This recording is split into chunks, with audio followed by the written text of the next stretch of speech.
So this tutorial will show us how to deal with the second floor subfloor. We want to get our subfloors in now, assuming that we're comfortable with where our walls are, and I think that's a fair assumption.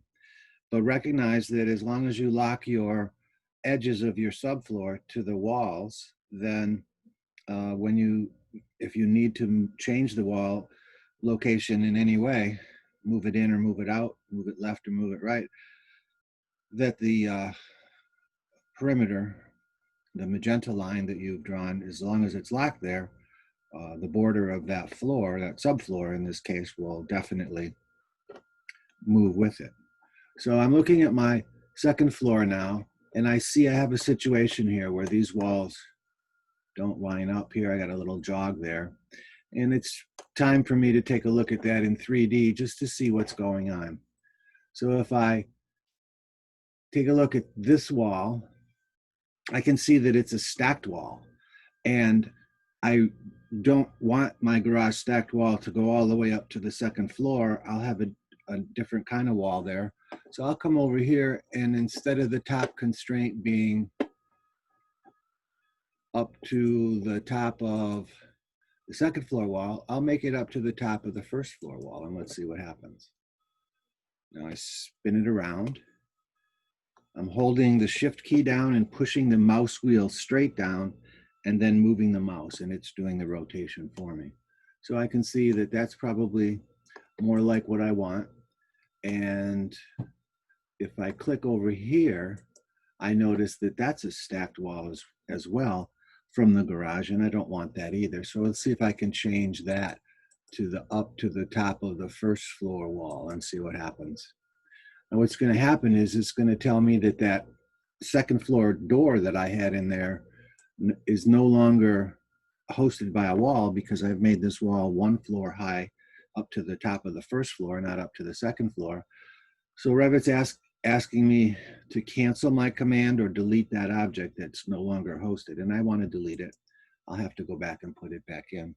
But as we spin this around now, it makes more sense to me that those garage walls actually stop at the first floor, and I'll have a different type of unique wall on the second floor, and then deal with it in terms of the detailing as we progress farther along. Because I have to figure out a way, of course, how to carry those second floor walls. And it might be an issue that needs some sort of remedy, and it might be a very simple fix, or it might be a difficult fix. But I think that a good question that you could ask yourself right now is, well, geez, Professor, how in the world am I supposed to know what's going on here the way that you identified it so quickly and so easily? And the important thing to remember is that you're not alone, that your eyes might not catch that as an issue, but when you show me your floor plans, my eyes will, because I've been doing this for many, many decades.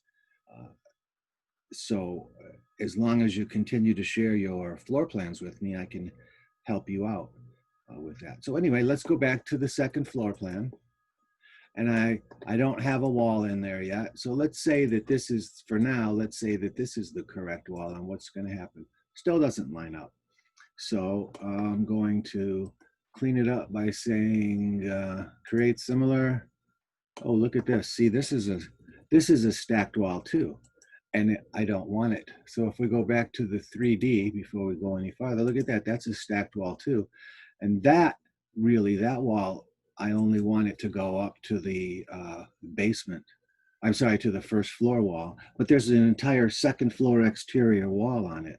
So I'm going to use the match properties feature. I go over to the modify tab, then I go to match properties, and I'm going to say, this is the kind of wall I want there. And then I'm going to click on this wall, and it just made it. You can see how easy that was. Now when we go to the second floor, you can see I'm starting to lose some walls here, because those walls used to be extended from the first floor as a stacked wall. So I'll say, all right, well, highlight that, create similar. I'm going to click my mouse right here and bring it up to there. Now I've got that wall in there, and I'll use the fillet command to, no, I won't. Yes, I will. I'm going to use the fillet command to clean these two walls up, this one and this one. And so far that's looking really good. And then I need to continue this wall all the way back to here. It's a 2x6 wall with some stuff on the, it's actually, it could be this second floor wall because the roof of the garage will have it exposed to some extent. So I'll go over to the architecture wall and I'm looking for my second floor wall. Now down at the bottom, notice it says your most recently used. So let's see if I have a wall that we made that just has the siding on the outside. And let's see here.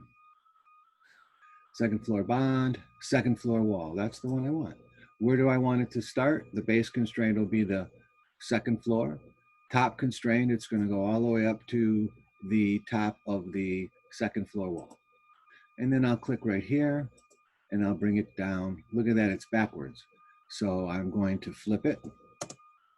Now the outside siding of that wall is where it's supposed to be, but it doesn't line up correctly. So I'll simply modify, align, and we go. So this is a detail that's going to perhaps need to be different. For now, I'm going to say that this wall and this wall line up, and then I will fill it this and this for right now. So look where I need to move that wall. So I need to align this wall back, the gypsum board with that. And now that starts to make a little bit more sense to me. I know that that part of my second floor wall is going to be covered by the roof below, but I think that part of my second floor wall at this location will also be higher than the roof below. And so this is a fine wall right now. And this will probably, or possibly, this wall will possibly be covered entirely by the roof. It wouldn't be wrong to match properties and say, okay, it's like that. All right, now let's take a look at how that fits with the underlay being the first floor. How is that sitting on the first floor? And looks good to me. It's kind of sitting on that wall. This is I just know from experience that that's an easy piece of structure to build. It'll be much more difficult when I decide that I need to move this wall back, and I'm going to move this wall back that way because I can see that I don't have a great amount of space there for those two things that we wanted. But that's not going to stop me. Now I'm going to go back to the underlay and I'll change it back to none and I'll say apply. And now I'm going to put that floor in. So architecture, floor, 3/4 plywood. It starts at the second floor and it's 0 inches above it. So let's see what happens when I say pick a line all the way around here. Remember which line I want, which is tab, this one, and I'll lock it. And then I'll come over here, tab, this one, and lock it. I want it to be to the inside face. Now here is an interesting thing because there is no second floor here. Remember, I want that to be open. So I'll just draw a line from the inside corner of that wall if I could do it, and I'm not having any luck with that, so I'll just go back to picking lines. So now this is an interior wall. I'm going to pick that because the subfloor will go all the way up in this direction, but it'll stop all the way to the gypsum board, but it won't go any farther because the gypsum board will come across. Now here, I'm going to draw a line that, you know, I can still pick that line. So I'll go back and pick that line. I'm going to lock it in location, but I still want to drag it. So I'm going to fillet these two lines, and this will be the floor. This is the edge. This is open to 2 stories, and this will be the bridge that we'll walk across. I know the stairs are going to go in there, but I don't know exactly where yet. Meaning that I don't know how far back the stairs will go until I have my landing. But I can guess if I want to and say that it'll go back to here. Could be right, could be wrong, but we know how easy it is to fix that.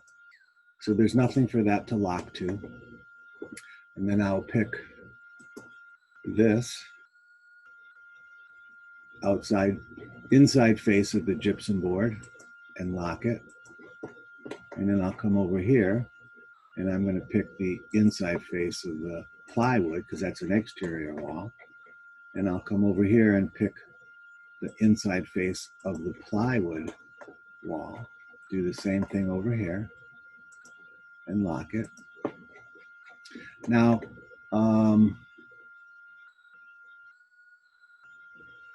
this guy, I'm not exactly sure how that's going to work. So right now I'm just going to drag him up. Okay.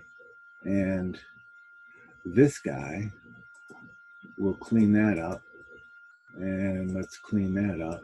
So basically this is my second floor right now, comes across like that. And then I remember I'm going to have a bridge here. So I'll bring that across and I'm going to go to the inside face of the gypsum board. And I want to come down this way.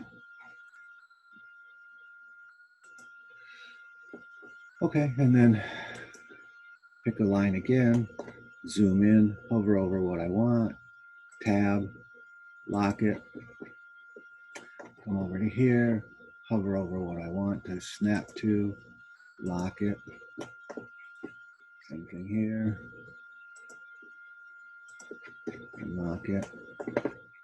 How are we doing? So far it looks pretty good. Lock it. So it takes a couple of minutes to do this, but it really provides a great deal of power for the Revit program. And I'm trying to see, I don't have one here, so lock it. And I don't think I put one here yet. So again, lock it. If I already had a line there, Revit would tell me you have two lines on top of each other. And so lock that. Now this time I'm going to do this slightly different in terms of cleaning it up because I suspect that there's probably an edge somewhere that isn't closing correctly. So what I want to do is I'm going to escape, click on one of those lines. You can see they're all locked here. I can unlock any one that I wanted to. But what I'm going to do now is come over to the bottom here where my temporary hide isolate is. I've selected that those lines.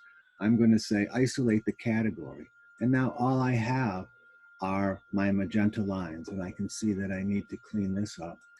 Revit would have told me that I needed to clean that up if I tried to turn this into